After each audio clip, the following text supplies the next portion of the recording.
Olá! Embora sejam bastante curtas, as teses de Feuerbach se alinham como uma das principais produções realizadas por Marx.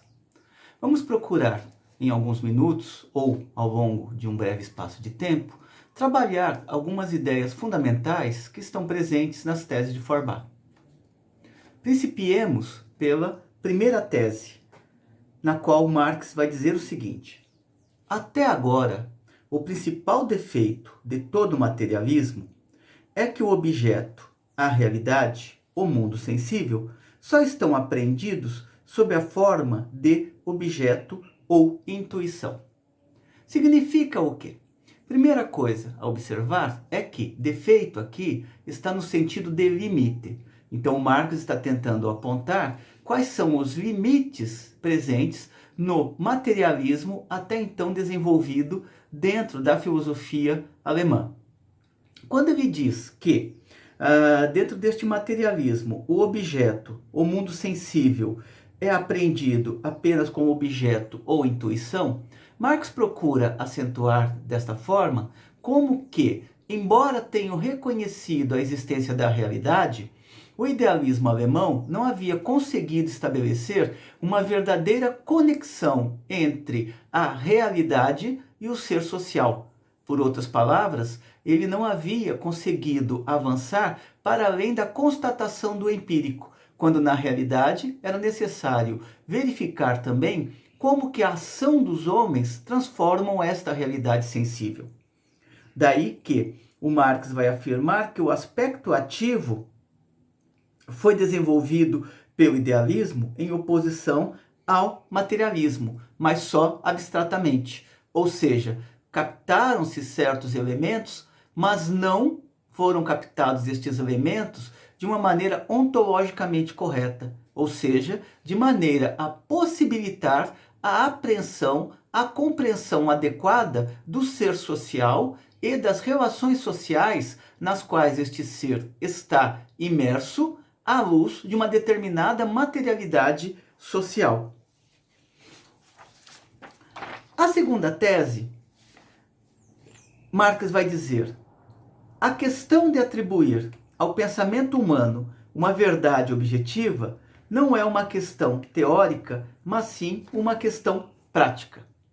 Por outras palavras, não adianta você simplesmente imaginar a realidade.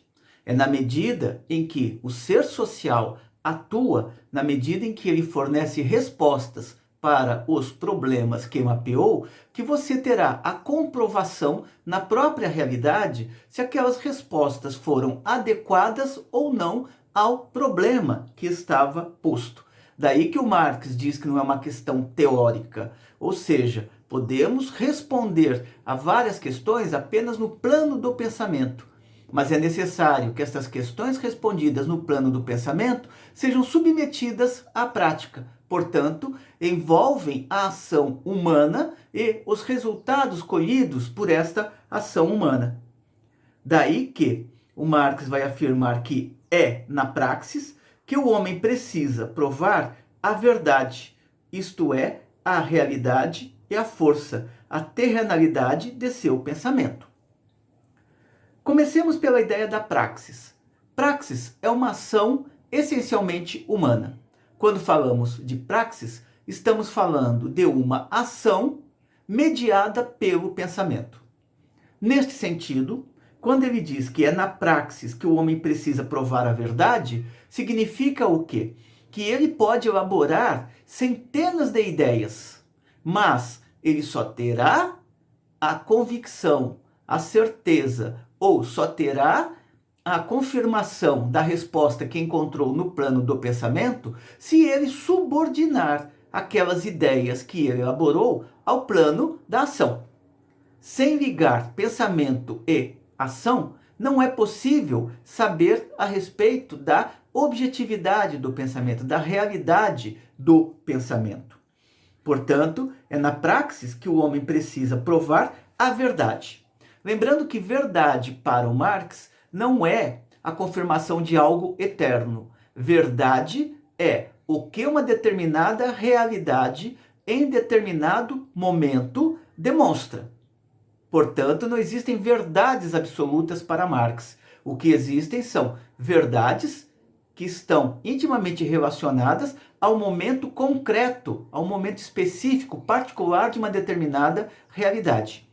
Portanto, jamais deve-se confundir verdade, no caso do Marx, com a presença de uma ideia válida para todos os momentos, todos os tempos, independente da própria realidade que está em pauta a ser analisada.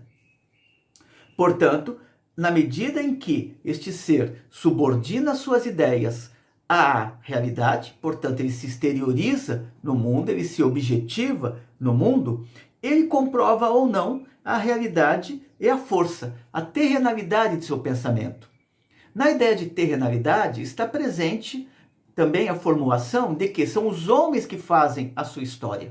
Portanto, não são os deuses que comandam a história, mas são as próprias ações dos homens que fazem com que eles possam dar saltos qualitativos no intercâmbio que estabelecem com a realidade objetiva, aquilo que geralmente se chama por natureza, e os outros homens. A terrenalidade está nesse sentido, de que ele elabora pensamentos, à luz destes pensamentos elaborados, ele submete estes pensamentos à realidade e, a partir deste momento, ele tem a confirmação prática se as ideias que elaborou são corretas ou não.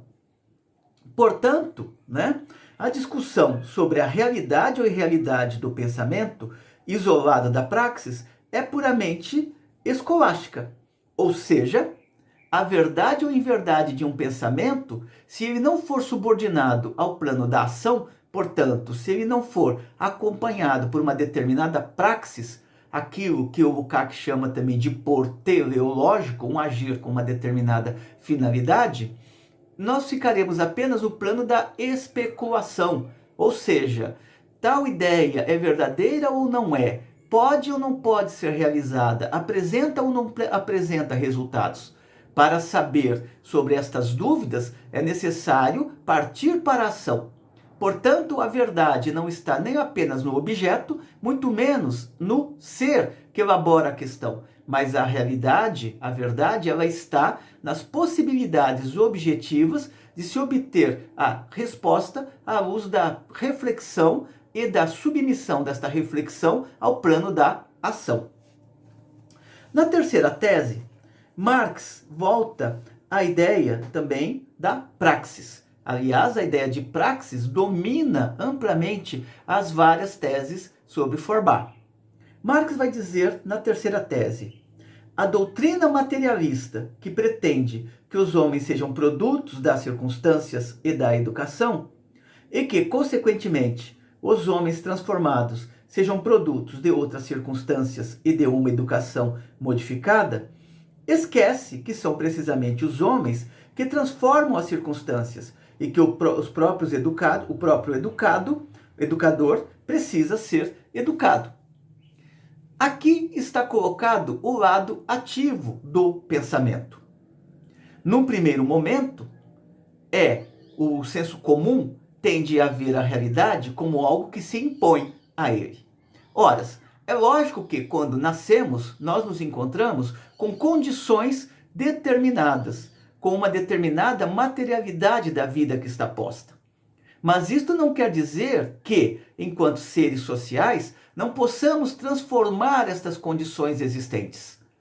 O processo histórico é um processo pelo qual, continuamente, o ser que está dentro de uma determinada materialidade transforma, ao mesmo tempo, esta materialidade na medida em que a compreende. É por isso que Marx está dizendo que não basta ver como é que a realidade atua sobre o ser.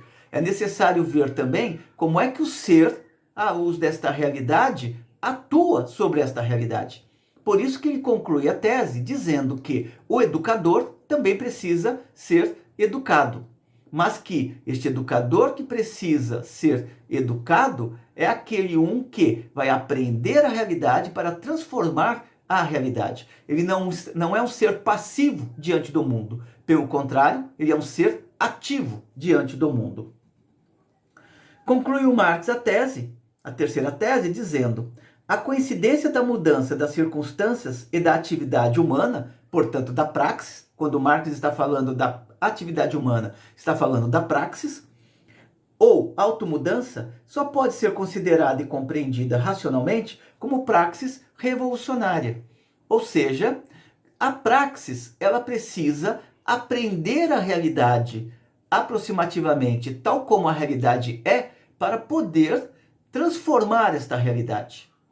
Quando Marx diz praxis revolucionária, ele não está apenas falando de um momento no qual a sociedade muda radicalmente de um modo de produção para o outro. Não é aquela ideia restrita à revolução armada, mas sim resultante da luta de classes, mas sim transformações objetivas, transformações radicais no plano da própria realidade, uma vez que este ser não é passivo diante da realidade.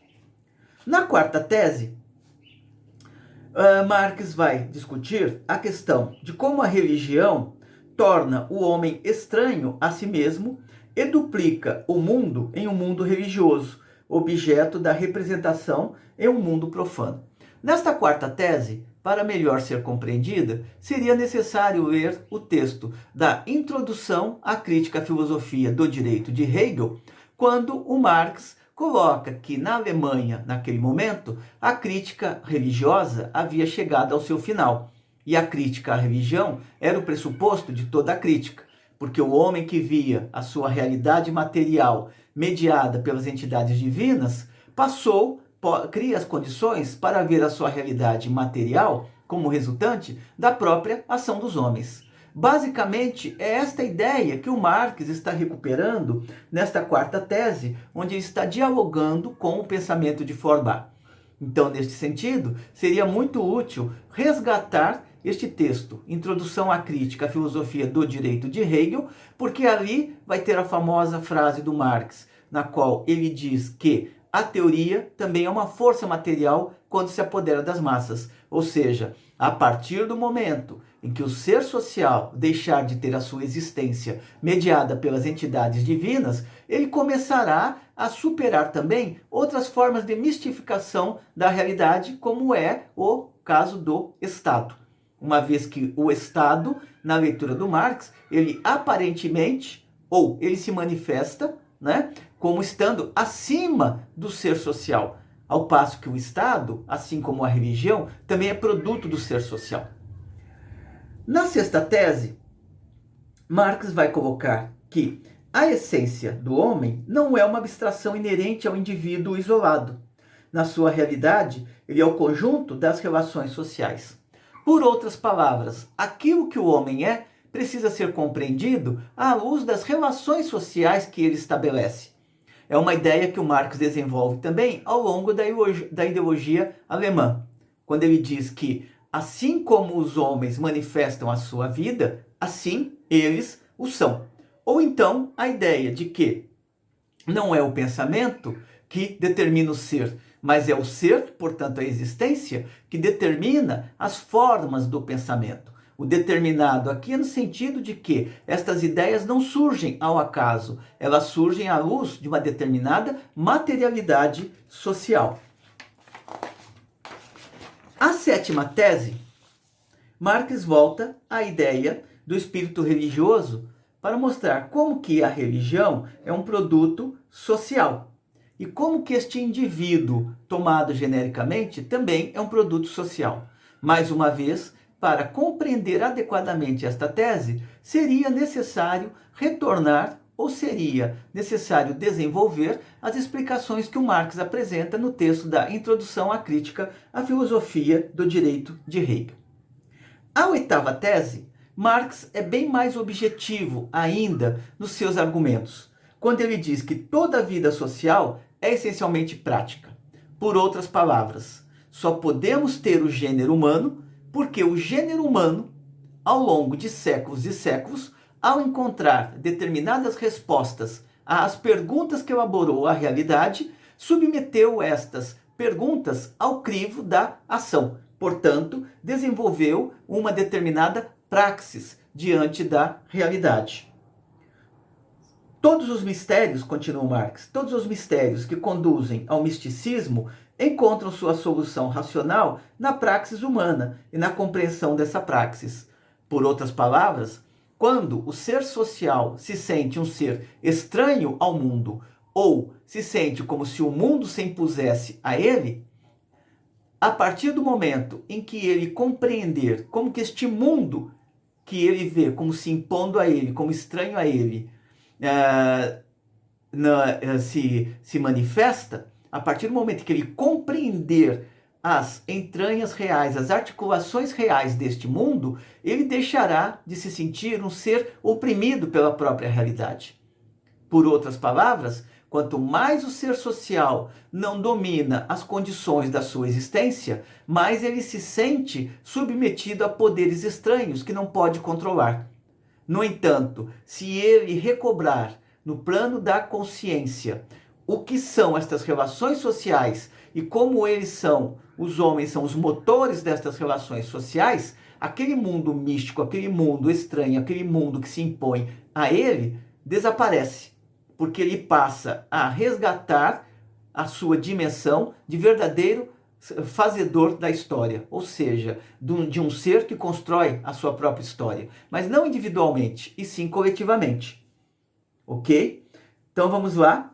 Nona tese: o máximo alcançado pelo materialismo contemplativo, isto é, o materialismo que não concebe a sensibilidade como atividade prática, é a contemplação dos indivíduos isolados e da sociedade civil. Aqui o Marx está tentando mostrar como que o materialismo anterior, ao não compreender adequadamente a realização, como é que o ser social está colocado no mundo, o antigo materialismo, ao não compreender as articulações entre ser e consciência, entre existência subjetiva e existência objetiva, este velho materialismo, ele não consegue ir além da problematização das questões colocadas, por exemplo, pelo pensamento burguês. Esta é uma ideia que o Marx vai desenvolver, por exemplo, nas páginas iniciais dos manuscritos econômicos e filosóficos, onde ele mostra os avanços conseguidos pela economia burguesa, mas como a economia burguesa ela não consegue superar uma leitura de que aquelas condições podem ser superadas historicamente. Então aqui, tanto a questão da crítica religiosa quanto a questão da economia, da crítica à economia, que o Marx fará, está ligada a uma tentativa de superar este materialismo na forma como ele estava colocado. Ou seja, de fazer perceber ou trazer ao plano da consciência de que não existe eternidade, de que não existe fatalidade, de que não existe destino e que aquelas condições existentes foram produzidas historicamente e deverão ser superadas historicamente.